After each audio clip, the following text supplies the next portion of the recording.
Imagine waking up in a strange bed, sunlight cutting across your face, and the very first thought that hits you is what the hell am I doing with my life? It wasn't a bad dream. It wasn't a hangover. It was just a moment of brutal clarity, the kind of moment when you realize you've been sprinting, full speed in the wrong direction.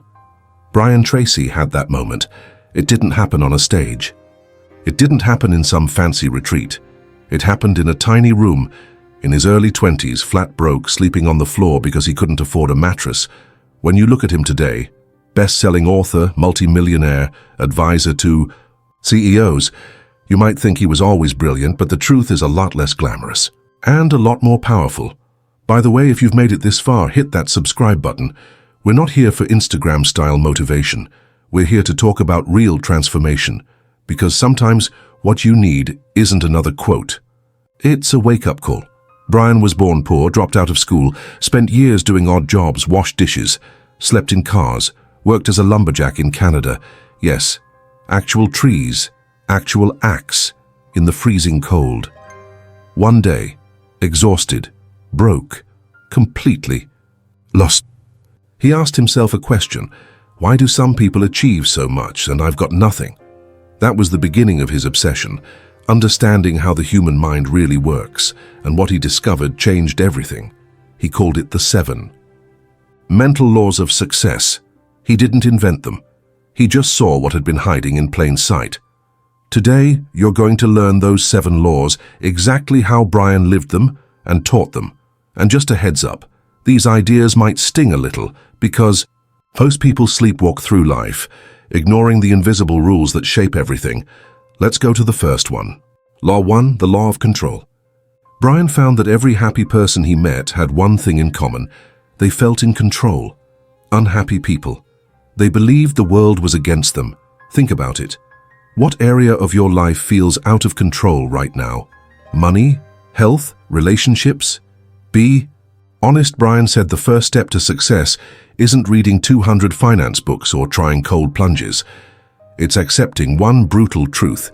You are the only one responsible for your life. No one's coming to save you. No one's doing it for you. Law 2, the law of accident or the lack of a plan. Brian used to say, if you fail to plan, you're planning to fail. Sounds like a motivational speaker, right?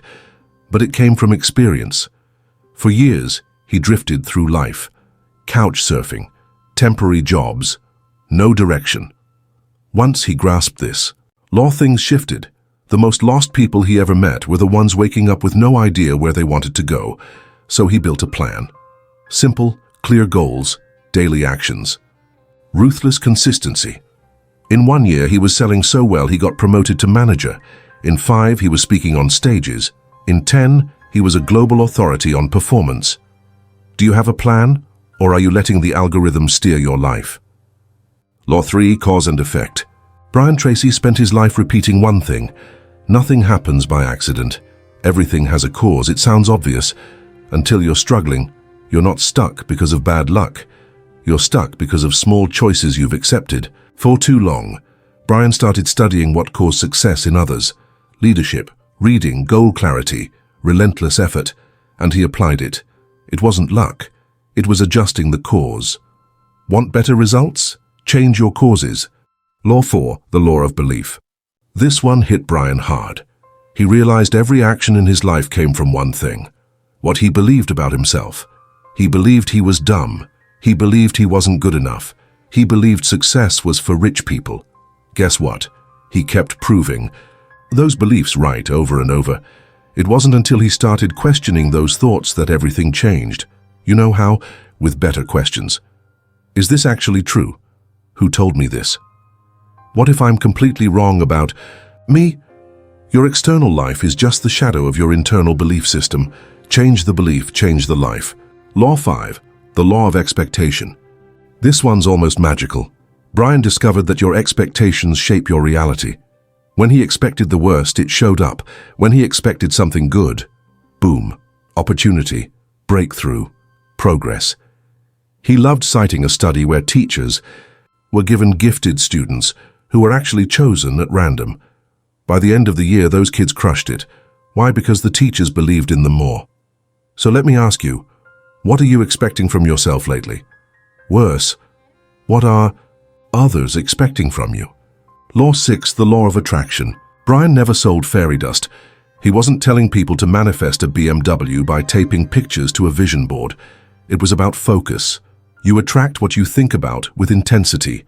Thinking doesn't change the world, but it changes you. And once you change, the world responds differently. If all you think about is debt, fear, and lack, your brain filters the world through that lens. If you focus on opportunity, growth, purpose, guess what starts showing up? It's not magic. It's neuroscience. It's your brain finding what you told it to look for. Law 7, the law of correspondence. This one was Brian's final turning point. He realized his outer world was a mirror of his inner world. No exceptions. If your house is a mess, look inside. If your relationships are broken, look inside. If your bank account is bleeding, look inside. Brian started treating his mind like a garden. He pulled weeds, toxic thoughts, watered it with knowledge, books, mentors, and trimmed what didn't serve him, habits, limiting beliefs, toxic people. And life responded, with clarity, with peace, with success. Brian Tracy became a mental powerhouse not because he was born a genius, but because he figured out one simple thing early on.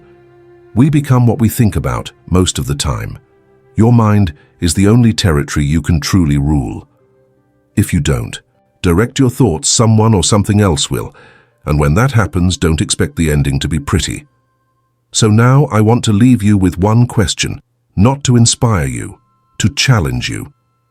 If your mind is the root of your entire life, why are you spending so much time taking care of the outside and so little time taking care of the inside? Tell me in the comments, which of these laws have you been ignoring? And what do you think would change if you actually started living by them? Because maybe, just maybe, success isn't a destination, it's a direction. And if you change your direction today, you might just change your destination tomorrow.